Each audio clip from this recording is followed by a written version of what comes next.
I must tell you one just before the... You know, I was telling this one. And I got this card. Dear sir, will you come and blow 3 beech trees up for me on Saturday morning, you see? So I answered the summons. And I went up to the Wall Farm at Oulton Park. You know where the racing circuit is now. And when I got there, this gentleman was there with another gentleman. He said, I hope you don't mind coming on Saturday morning, Mr. Bates. I said, not at all, I work 8 days a week. You see, he didn't see the bloody point. He said, well, as a matter of fact, my friend's over for the weekend. He's never seen anything blown up.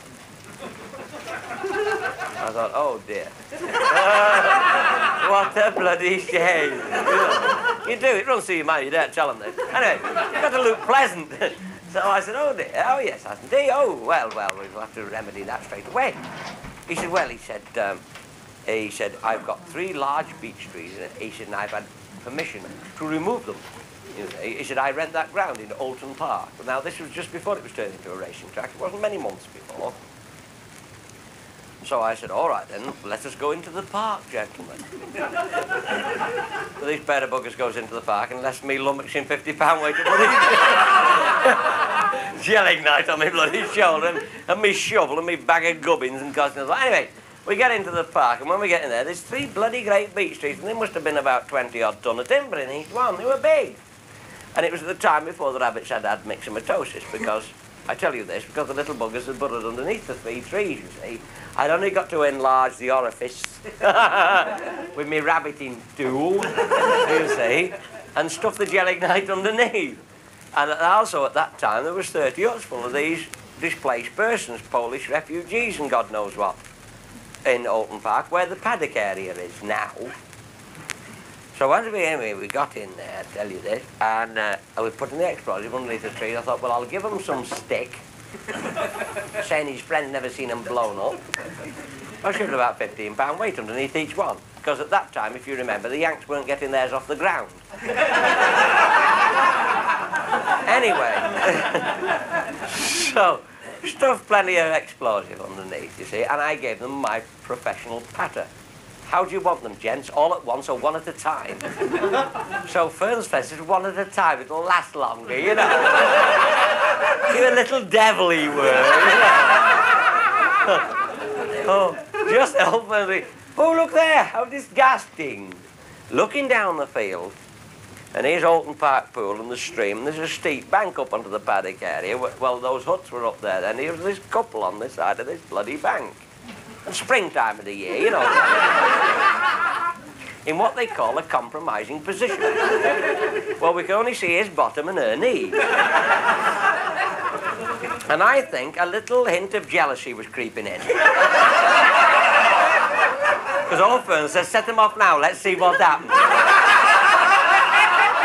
I thought you daft old bugger, there's only 2 things that can happen. Either she's a mother or it's a dead bird, you know.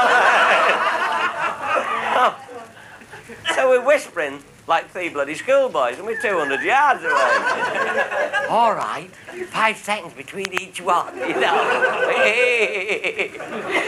Lit the fuses and we scampered off and got behind this bloody big oak tree. They come to watch things blown up. They forgot about them, watching this bloody couple. And I do believe he was on the short strokes, you know, and all of a sudden, whoom, the first tree goes up. Well, he leapt up, rolled off, call it what you will, goes up the bank pulling his bloody slacks up.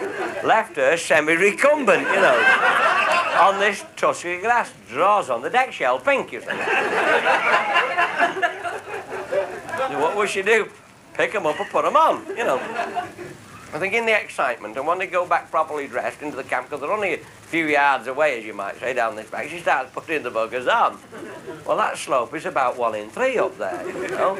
And I think in her excitement she got 2 legs down one, you know, because they were stuck at a knee joint. And the other bloody tree goes up. Whoa.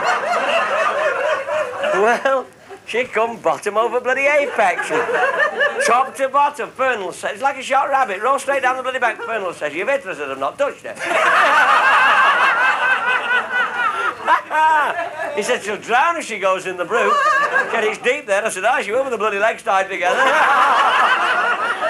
Anyway, she pulled up about 10 foot short of the deep end, obviously with a torn gusset, because what she's got left, she soon pulled like a piece of bloody string. Starts going back up this bank, the other bloody tree goes up. Whoa! Fled over the top, all Fernand's friends, the one who made me laugh. He was rolling over on the ground, one of these blokes that cries when he laughs, you know, going bloody purple, ingrowing hair, he like chuckles, you know, he doesn't make much noise, but, you know, the tears running down his face. There's Fern on one knee, slapping his face, and it's all right, old chap, she's gone. You can come out now, you know. Oh, bloody hell. Anyway, a week or 2 after, Howard Wright sent for me. He said, hey, go and blow some tree roots up round old pit hole we're going to shove in. Well, he was one of the starters of Alton Park, him and 1 or 2 more. And he said, come and blow these roots up. And when I got up there, he said, by the way, he said, we want you in Alton Park in a week or 2. We're going to have a racing track down there. We've had permission. He said, we want you to blow some of the trees up, get the things out of the way so we can shove the bulldozer around and get the first track in. I said, oh, don't talk to me about Alton Park, Howard. I said, we had a race round there the Saturday morning. Said, young man won't be a short head, you know. I said, what was that? I said, I told him. He said, hey, just what we want, look here. He said, he showed me the plan. He said, we've got Druid's Corner there, Lodge Corner there, Old Hall Corner there. He said, we didn't know what to call that bit. That's it. He said, Knickerbrook. Still call him bloody Knickerbrook.